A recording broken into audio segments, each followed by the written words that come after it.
qualifications, I have the experience to excel in the role if given the opportunity. Thank you. Thank you, Honorable Aisha Jumwa. That journey has been walked by many, many people in this room. You are not alone. Thank you. But now we'll ask you about your suitability to serve in the docket you have been nominated by the President, His Excellency William Ruto. I'll give the first shot to the Deputy Speaker. And like I said, direct questions, direct answers so that we can make good progress. As we do so, when you finish, the Secretariat will want to see your original documents. You can arrange to give them thereafter.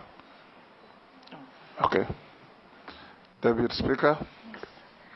Honorable Aisha Jumwa, I first want to congratulate you upon your nomination for position of Cabinet Secretary for Public Service, Gender and Affirmative Action. I was also choking with tears when I heard your story. Every time I hear it, and I've heard it many times. And that's an amazing journey. I want to ask you something that is the story of every woman in Kenya and many women. And it's a question that I have received many text messages from the women of Kenya. As a woman leader, they look up to you and people like me to answer this question. So one is, what will you do? They say, what will Aisha Jumwa do to be able to curb the challenges that women face? One of them is teenage pregnancies. The other one is gender-based violence. The other one is the high rate of dropout of girls in schools because of lack of sanitary towels, something as basic as that. They want to know what special empowerment programs you have for women. And lastly, what will you do about the 2/3 gender rule that has been very elusive in Kenya? Thank you. Aisha, you note the questions. Yeah. We'll be asking you in batches of 4. Then you answer them in that order. Majority Leader. Thank you, Chairman. Honorable Aisha, we are in receipt of 2 affidavits. I'm sure you're privy to the issues that have been raised there. And one of the issues raised is that you have been charged with the murder of Gumbao Jola during campaigns in 2019 in Malindi. And you had also been charged with the fraudulent misappropriation of about 57 million shillings from NGCDF Malindi. My question is, do you own a gun? And have you ever handled one? That's my first question. The second question, maybe you can appraise us on the status of these cases, and if you are to be found guilty in either of those cases, would you be willing to take responsibility? Thank you. Minority Leader. Yeah, thank you, Mr. Chair. And welcome, Honorable Aisha Jumwa. Mr. Chair, I know I've worked closely with Honorable Aisha Jumwa in ODM for a long time, until the last election when we parted ways, which is normal. But then today I will only perform the task that is entrusted on us as a committee, which is to ask 1 or 2 questions. Just for clarification, really, in my view. We have seen your testimonials or academic certificates. I just want you to clarify how you are able to get the Executive Master in Business Administration, EMBA, from JKUAT in 2015 before attaining your bachelor's degree in 2021 at this other university, international something. Let me just be sure I'm mentioning what is correct. Yes. African what? International Leadership University. Yes. See, I thought that in academics, you graduate from secondary to first degree, probably a second degree, master's, PhD, and so on and so forth. Because I also happen to have earned that same degree from JK Watt some time back. And I remember the condition was that I must present a degree certificate before I could be admitted to that course. Just help us understand that. Okay? Thank you for now. I don't know if my speaker will allow her to answer that. We will allow her to answer that before I can ask a second question. Just ask your second question. She's noting. Okay.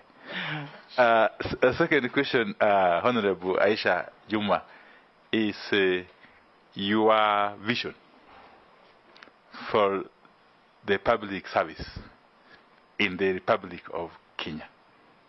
Probably in very few words, if you can help us understand. Thank you.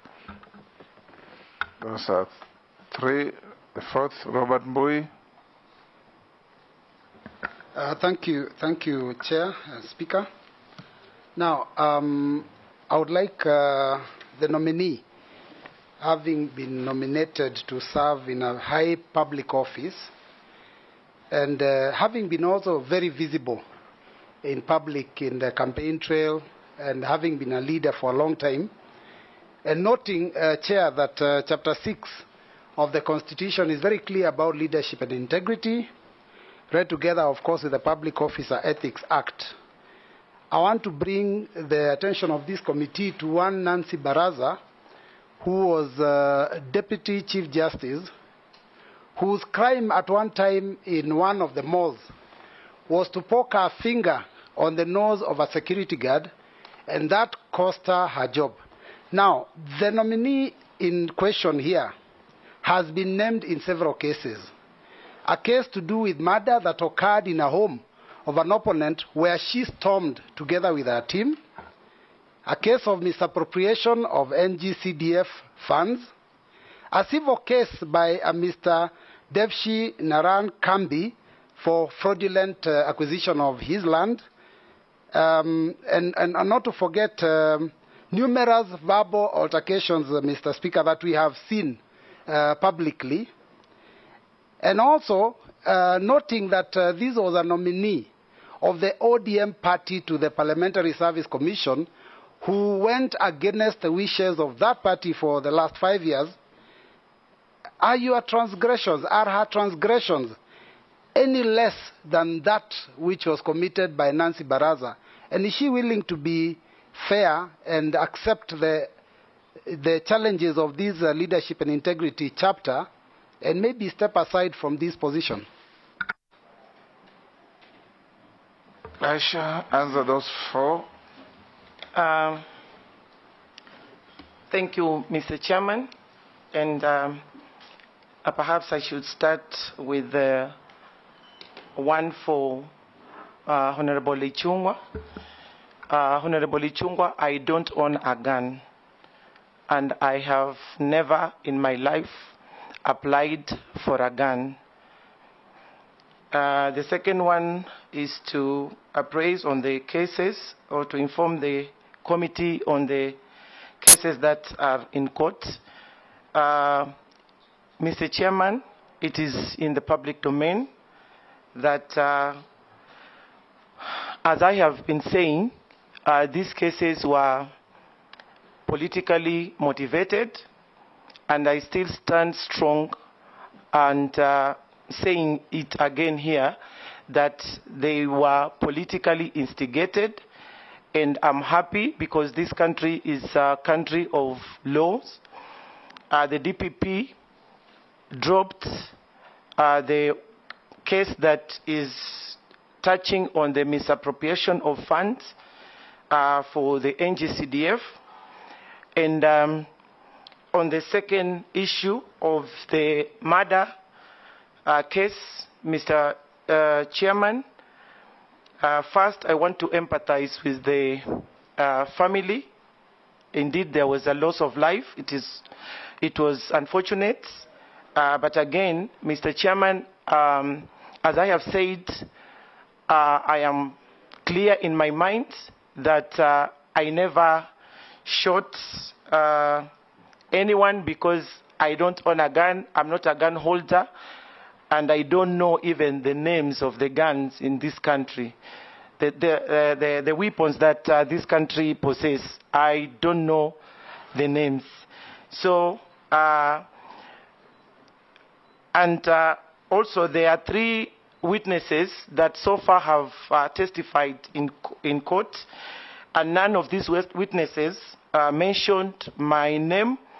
And again, there was a ballistic report which is in the public domain that my name was not in any way mentioned on the same. So, Mr. Chairman, I want to say I am innocent, as the Constitution suggests the presumption of innocence until proven guilty. I still hold on that, Mr. Chairman. And on the issue of my bachelor's, my executive before the bachelor's, Mr. Chairman, this is not a master's degree, but it was a special course that we were given after doing our certificate in county governance, and I think it's a course that is recognized, and that is how I got admitted to do my bachelor's in International Leadership University. That is the much I can say, Mr. Wandai. And you've asked me, Mheshimiwa Wandai, through the chair, to say a little word about the vision to the public service.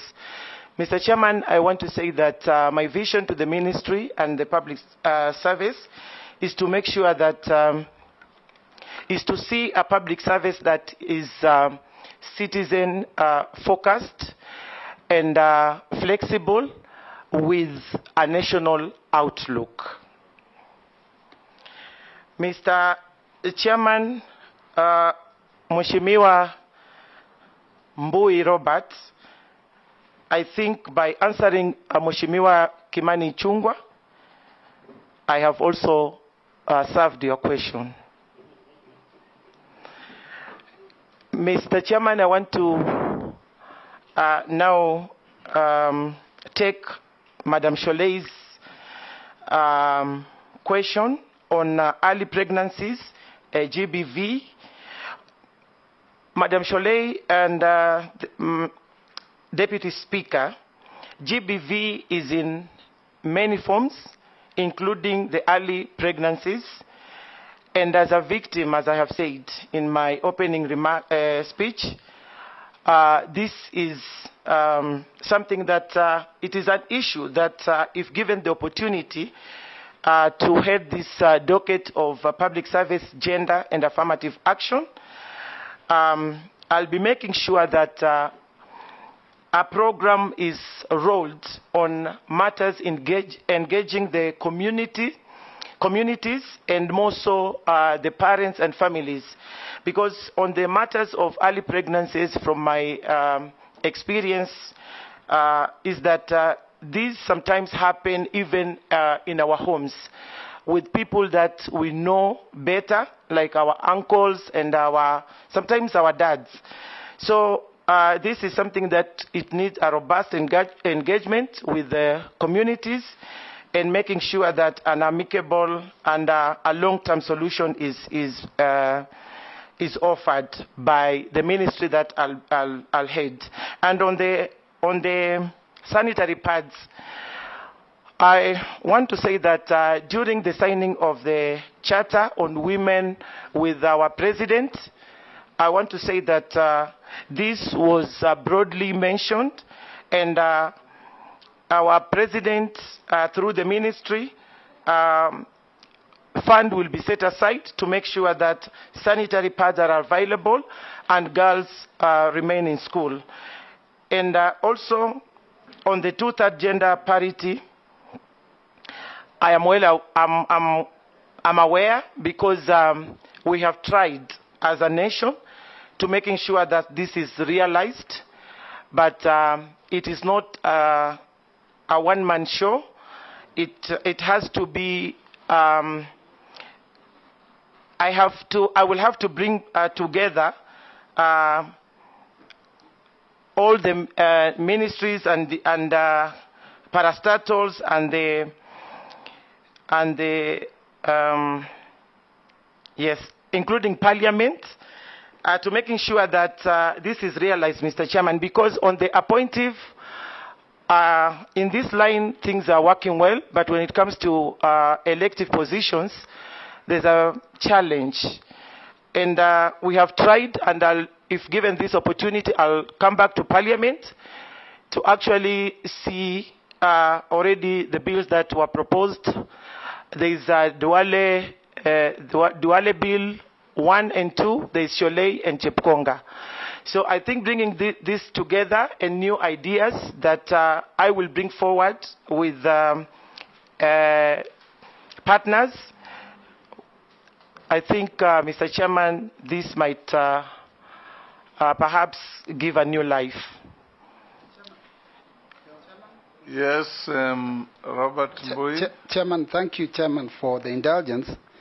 Because these proceedings are live and people heard my question, I would like to just clarify that she didn't really answer my question because she hasn't addressed the matter of PSC, she has not addressed the matter of the civil case on the land matters, and the comparison between her transgressions, minor as they may be, versus Nancy Baraza's. Thank you, Chair.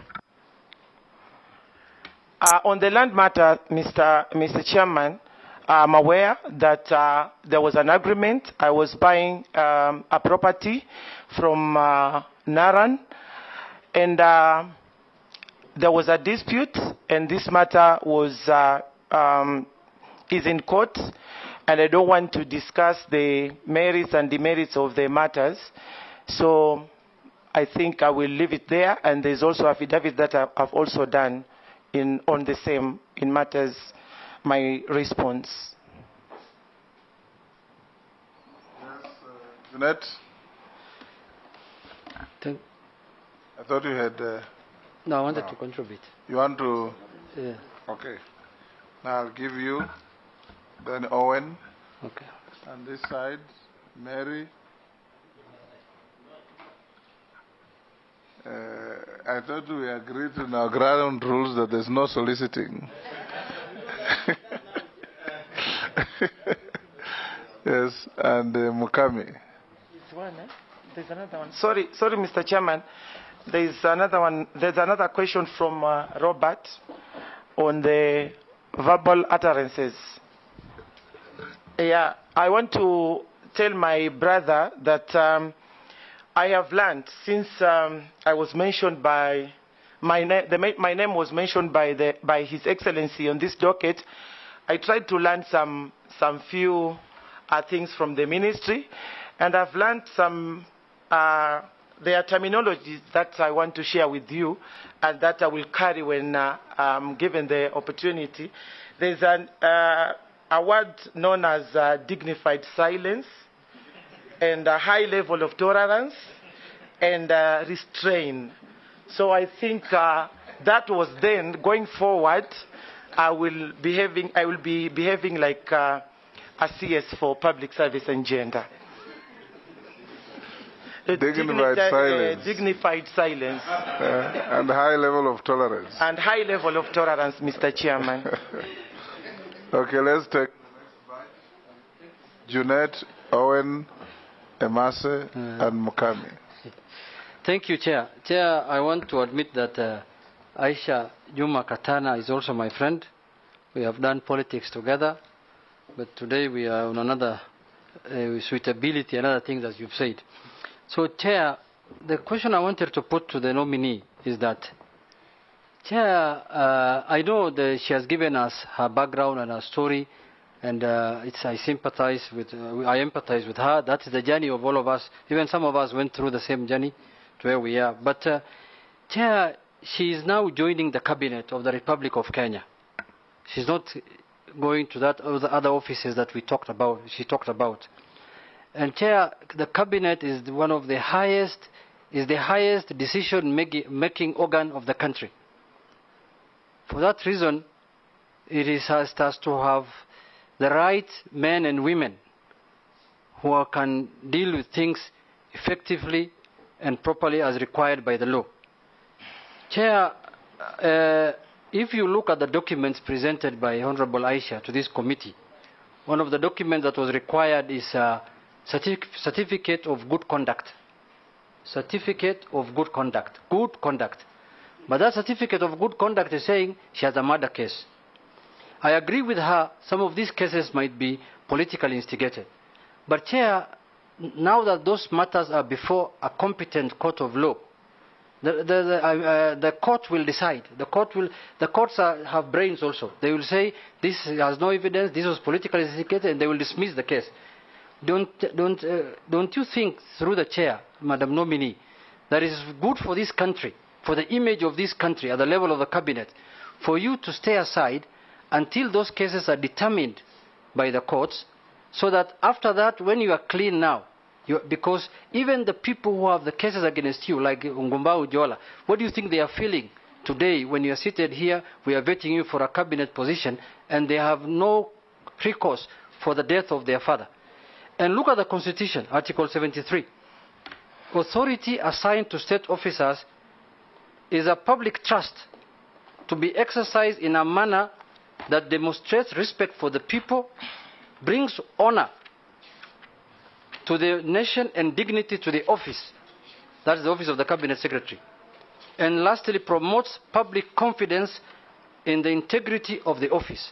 Do you think when all these cases are hanging, and I'm not judging you, I'm not saying you're guilty of those cases, but I've told you they are before a competent court of law, and I'm sure the court will decide. Don't you think you will not attract dignity and integrity to the office you want to occupy when those cases are on your neck? Thank you, Mr. Chair. Thank you very much, Mr. Speaker and Chair. Aisha Jumwa, you come from a very humble background, a difficult background indeed, but you've beaten a lot of odds because of your strength, and today you are here. You have also been accused about many things, and they still come, those accusations.